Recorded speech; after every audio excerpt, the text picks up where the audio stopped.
Bonjour tout le monde, je m'appelle Carlos Portillo et aujourd'hui je vais parler de les énergies renouvelables et son importance dans l'économie française.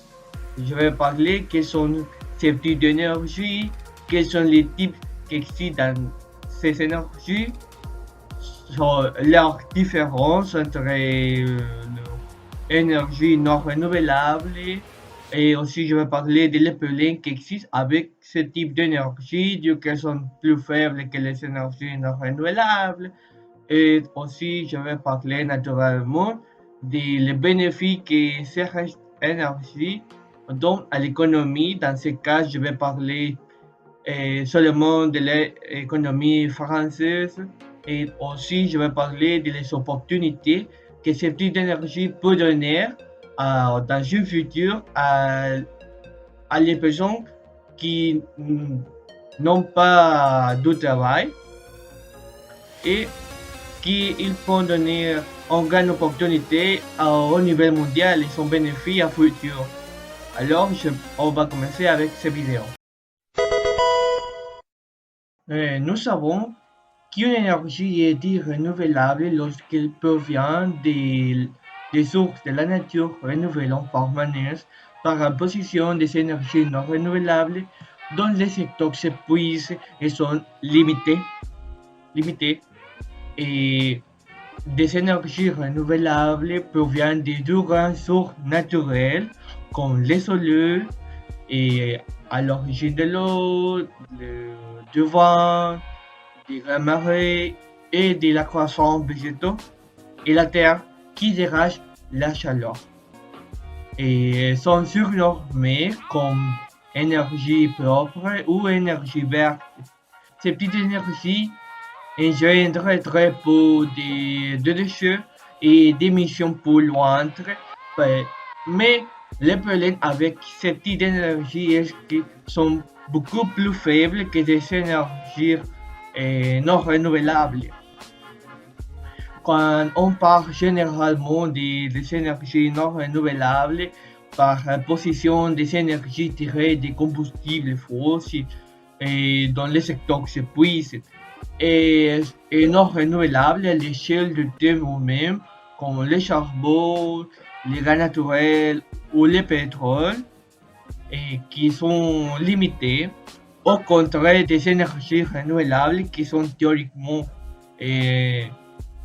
illimitées. Et pourquoi j'ai dit qu'ils sont théoriquement illimités? Parce que ce type d'énergie dépend beaucoup du climat, des conditions du climat, et c'est un problème pour la production des énergies. Quand nous parlons des énergies renouvelables, il faut que nous sachions qu'il existe plusieurs types d'énergies qui sont produites à partir de sources différentes. Dans le cas, nous avons l'énergie solaire. Ce type d'énergie est issu de la captation du rayonnement solaire. On utilise des capteurs spécifiques afin d'absorber les rayons solaires et de la rediffuser selon deux principaux modes de fonctionnement. Le premier est le solaire photovoltaïque. L'énergie de rayons solaires est captée en vue de la production de l'électricité. Le deuxième est le solaire thermique. La chaleur de rayons solaires est captée et rediffusée et plus rarement et sert à produire de l'électricité. Le deuxième type est l'énergie éolienne. Dans le cas de l'énergie éolienne, l'énergie cinétique du vent entraîne un générateur qui produit l'électricité. Et il existe plusieurs types d'énergie renouvelables éoliennes, comme par exemple les éoliennes terrestres, les éoliennes offshore et les éoliennes flottantes. Le troisième type d'énergie est l'énergie hydraulique. Et l'énergie cinétique de l'eau, qui peut être la rivière, les courants marins ou les marées, actionne des turbines et génératrices d'électricité. Des énergies et l'énergie marine font partie des énergies hydrauliques. Et le quatrième est la biomasse. Cette type d'énergie est issue de la combustion des matériaux biologiques dans lequel nous avons des sources naturelles ou des déchets organiques dans lequel nous pouvons distinguer les trois catégories principales: les bois, les biogaz et les biocarburants. Et finalement, nous avons la géothermie. Ce type d'énergie est issu de la chaleur émise par la Terre et stockée dans le sous-sol selon les ressources et les technologies mises en œuvre et les calories exploitées directement ou converties en électricité.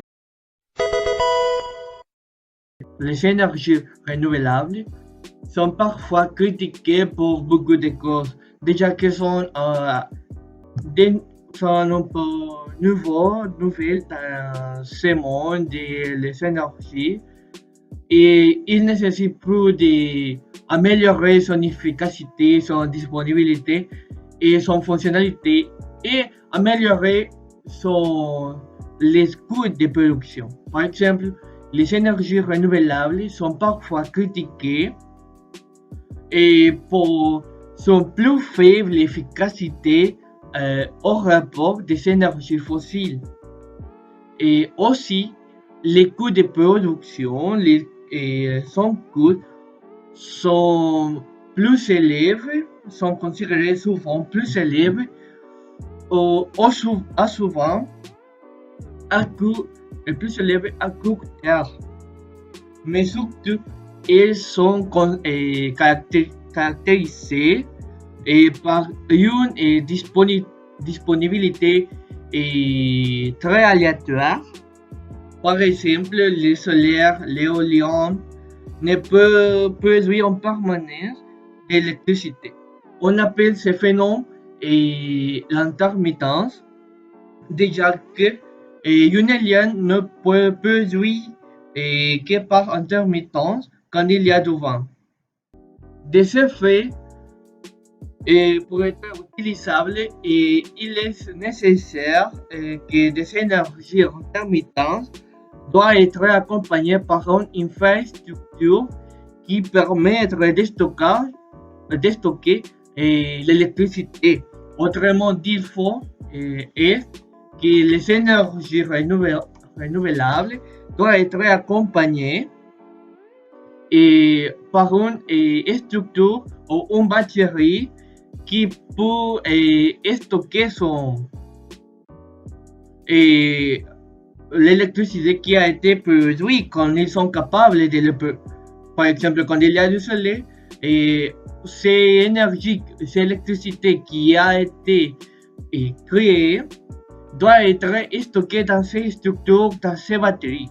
Alors, c'est un peu difficile, déjà que pour faire ces batteries ou ces stockages, il est nécessaire qu'il doit être créé une forme de l'éclaireur et qui est très un peu complexe, déjà qu'il nécessite de nombreux matériaux, de nombreuses ressources naturelles, et on met la pollution liée aux énergies renouvelables.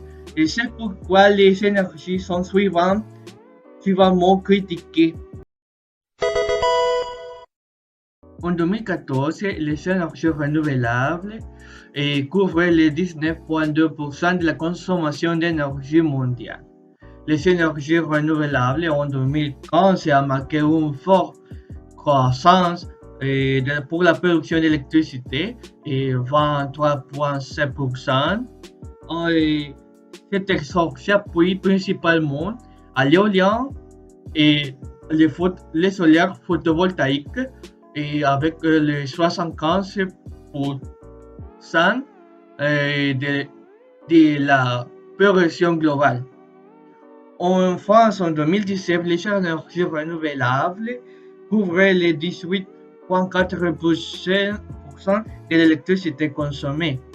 La première source d'énergie renouvelable en France reste l'hydroélectricité et qui représente les 10% de l'électricité consommée, suivi par l'éolien, les 5%, les solaires 2% et les biomasses avec les 1,5%.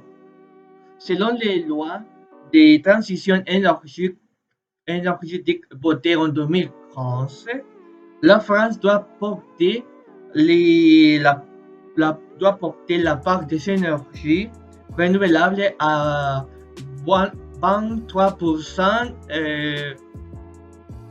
de la consommation finale brute des énergies en 2020 et à 32% de la consommation finale brute de l'énergie en 2030. Dans les dernières années, si on fait une grande quantité d'enquêtes, et déjà qu'il y a beaucoup de personnes qui ont doute sur les bénéfices que les énergies renouvelables pour donner à l'économie française, ou si elle peut faire, elle peut créer une grande quantité d'emplois pour réduire le chômage en France. Alors, et pour répondre à ce type de questions, les syndicats des énergies renouvelables ont fait ce type d'enquête dans lequel ils ont donné un message clair à 4 indicateurs. La création d'emplois, la création de valeur ajoutée, les retombées fiscales et l'impact sur la facture. Pour la création d'emplois, c'est prévu qu'en 2028, il va exister 264 000 emplois directs à indirects, et aussi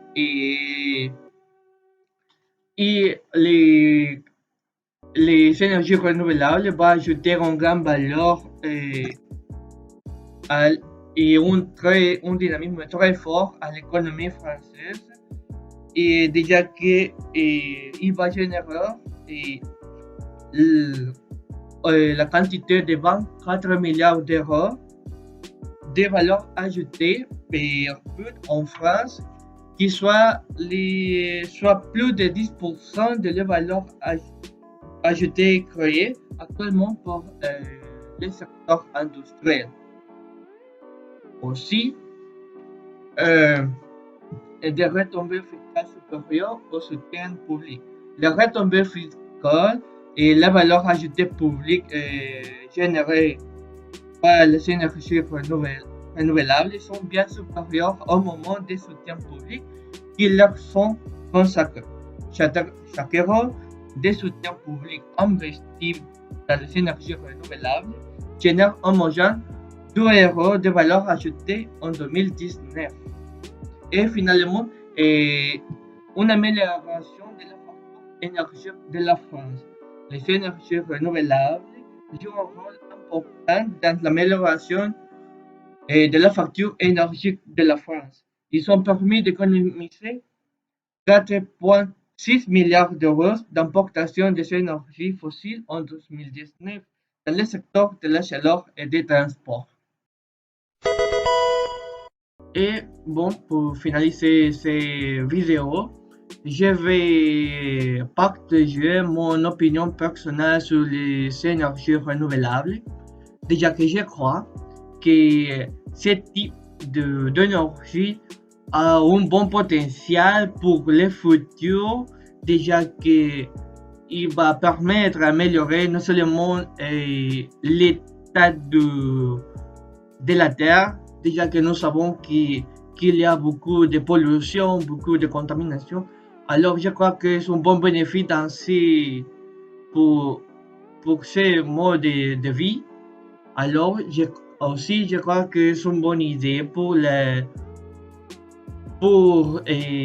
améliorer l'énergie mondiale. Et déjà que les combustibles fossiles, l'énergie fossile sont bien limités et je crois que c'est une bonne idée pour améliorer et pour le futur. Et je sais que cette énergie doit améliorer beaucoup et beaucoup pour les prochaines années, mais il peut faire une grande contribution à notre vie, à notre planète. Et alors, je crois que c'est une bonne idée de, pour améliorer notre condition climatique et économique. Et, et c'est tout pour cette vidéo et merci.